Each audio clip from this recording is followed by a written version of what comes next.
friends of Faith Before Fitness. As an NASM corrective exercise specialist, there is one common imbalance that we see quite often with our clients, and that would be the knees turning in on a squat assessment. Now, if your knees turn in on a squat assessment, that means that you have different muscles that are tight and different muscles that need to be strengthened. So we're going to go over that today, and I'm going to start with a Bible reading that talks about knees. So this is from Isaiah 35, 3 through 4. Strengthen the feeble hands, steady the knees that give way. Say to those with fearful hearts, be strong, do not fear. Your God will come. He will come with a vengeance. With divine retribution, he will come to save you. Now I know there's a lot of fearful things going on in the world right now, but there's been fearful things going on since the beginning of time. And we just have to remember God is in control and he knows what's going to happen. And we know that at the end of time, God wins, and those of us who follow him win as well. So my hope is for you to be one of those that chooses to follow Jesus. All right, so now we're going to get into our foam rolling, and we're going to start with the tight muscles that cause your knees to turn in. And that would be your gastrocnemius, which is the bulkier part of your calf. So I'm going to use my handy dandy vibration foam roller from Theragun. It's the Theragun Wave Roller. I like it because it adds that extra vibration therapy that you wouldn't have with a regular foam roller. So we're just going to focus on the gastrocnemius for now. So 30 seconds on each side. If you are new to foam rolling, you could do both of your calves at the same time, and that way you'll get it done 30 seconds faster. But since I have been foam rolling for a long time, I do one side at a time and cross one leg over so that I get more pressure. And this will help break up those adhesions that are causing tight calf muscles. Now the next one is your biceps femoris. So here we are. This is another one. Your hamstring. So we're going to, again, you can do this one double time, because I know people want to fly through this and get it done as soon as they can, so they'd rather do both at once for 30 seconds rather than crossing over and doing one at a time, which takes a minute instead of 30 seconds.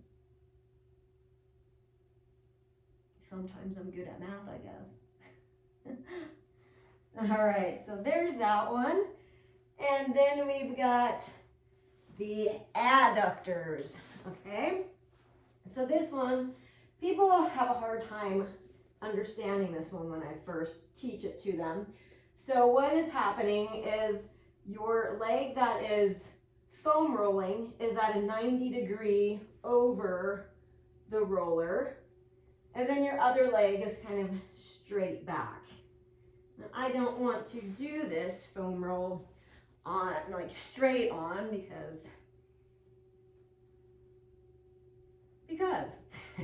now this is something I don't appreciate about this $150 Theragun wave roller, is that this little part comes off.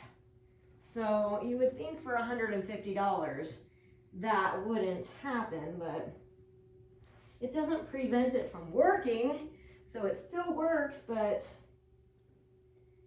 I really think that thing should have come off. Plus, I'm really the only one who uses this, and I only weigh 105 pounds, so it shouldn't be popping off when I use it. So you're gonna do 30 seconds on each side for your adductors. Now that can go all the way from the top, like right at your knee, all the way through. My tightness is usually right by my knee, but yours could be all the way through. And when you find that tight spot, or the worst of the worst spots where you're going, ooh, wow, that's the spot there, then you'll hold that for 30 seconds. All right, moving on to our next one. Oh, your IT band and your TFL. All right, so if you have not foam rolled, then this is going to be one of the more painful foam rolls. So your TFL is up higher by your hip. So if you bring your top leg over, that's going to relieve some of the pressure. But if you want more pressure, then you can stack your legs. And always make sure that your elbow is underneath your shoulder when you're foam rolling for the support. If you want even more pressure, you can bring this leg up like a star pose, and that will give you even more pressure. So that is your TFL. Then we're going to roll down through your IT band. So that's going to be right close to your knee, all the way up to your hip. And anywhere you feel a spot, the worst of the worst, that's where you'll stay. That one right there. Again, you can put your leg like this if you need to ease some of the pressure. If you want more pressure, stack your legs. If you want even more pressure, star pose. All right. Well, now we have the other side. So here we go. Now you can see the inner workings of my roller, since the thing pops off all the time. All right, so you have the TFL on this side.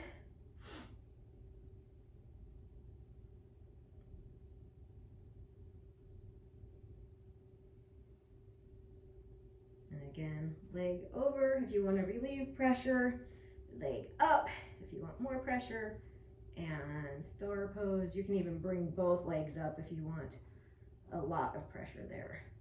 All right, now moving on down through that IT band. And anytime you're moving to assess your muscle, just keep that elbow coming with you to keep it in line with your shoulder the whole time. And find your worst of the worst spots on your IT band and hold that.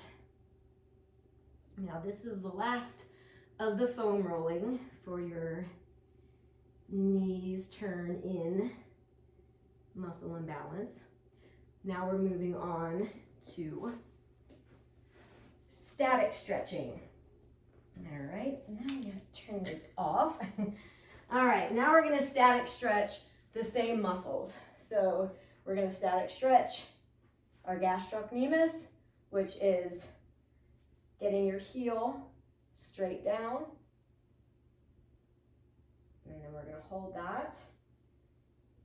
Static stretches should be a 30-second hold. I know nobody wants to spend 30 seconds holding a stretch. And then there's a second stretch, which is the soleus. So you're going to keep your heel down and then bring your knee towards the floor. So that's two different stretches on your calves. The gastrocnemius and the soleus. So you should feel two different stretches. All right, so we're going to take this back, step back to stretch that gastrocnemius.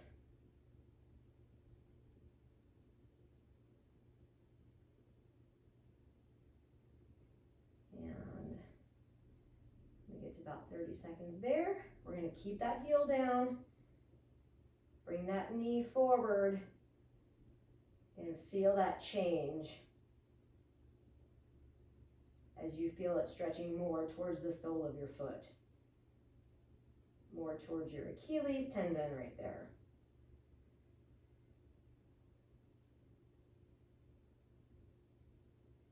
All right, so now we're going to do an adductor stretch So we're gonna come out to the side, stretching through here. Now try to keep your feet parallel, facing forward.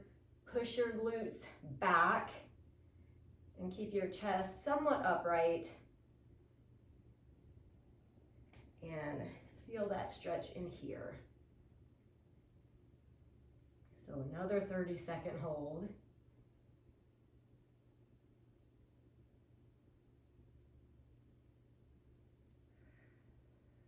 And you can breathe.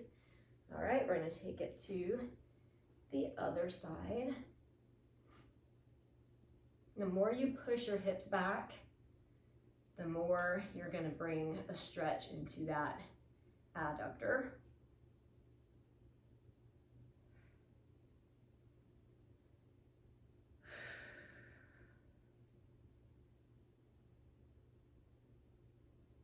All right, now we're going to do TFL. I've tried so many different ways to stretch this muscle, so I call this my sassy girl stretch. So I think of like a girl flipping at her hip and being sassy, and then you'll start to feel this the stretch coming down here. So push that hip out, sassy girl, and try to find that stretch right through here.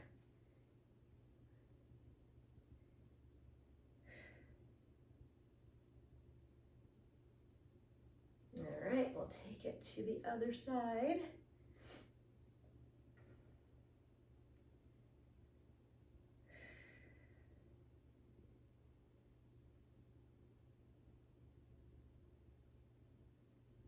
And after this, we're going to go on the floor for a supine biceps femoris stretch.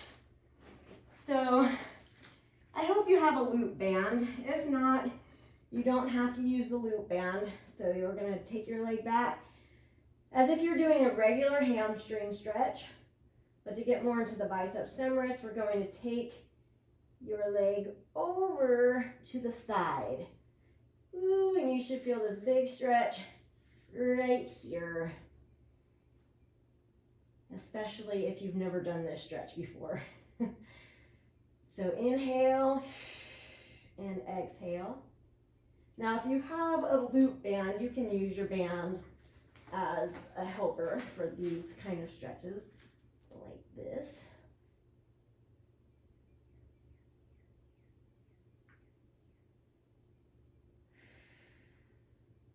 Every time you inhale and exhale, let your leg melt closer to the floor and flex your toe and bring it towards your face, and you'll feel even more of a stretch there. All right, so now we're going to switch sides. And over.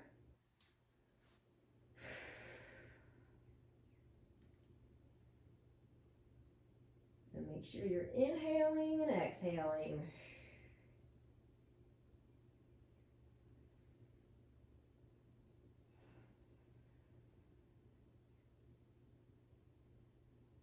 And flex that toe towards your face. Okay, let's see what we have next.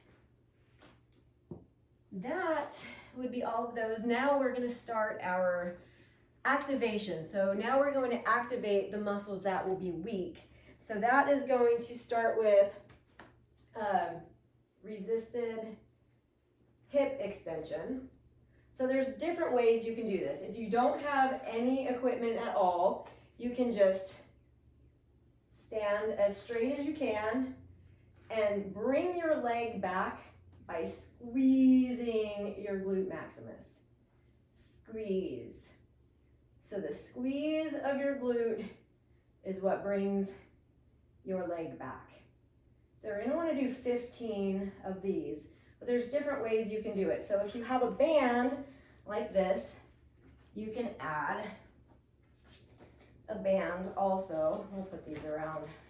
Well, I'm going to step on one and put the other one around my ankle. And then you can probably hold on to a wall for your balance. And then that adds some resistance to your extension. Or you can do it as a donkey kick and go like this. So that's another way to get that resisted hip extension. All right, so whichever way you want to do it, 15 on each side. Then we have resisted hip abduction. So abduction is out. So we're going to go this way. So you can do your abduction with no weight, just like this, or no resistance if you don't have a band. But then if you have a band, you can add your band around and do some abduction with the band. Another way is to do a wall slide like this, a clamshell. So if you're going to use the band, the clamshell would work better around your thighs. And the clamshell would be like this. Another good resisted hip abduction would be the fire hydrant. So whichever one you like best, or you can do a circuit of all of them, as long as you are doing abduction. Okay, so that's your options for that. Now the other thing you'll need to do is a resisted ankle dorsiflexion. So this,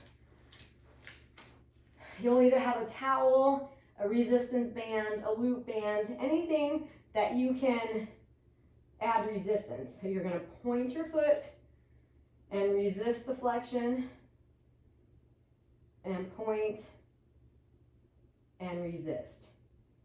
And this helps strengthen the anterior tibialis, and that weak muscle causes your knees to turn in. And then we're going to want to do 15 of these. I did a video the other day where I showed the same move with a kettlebell. So you could do this with a kettlebell, a towel, resistance bands.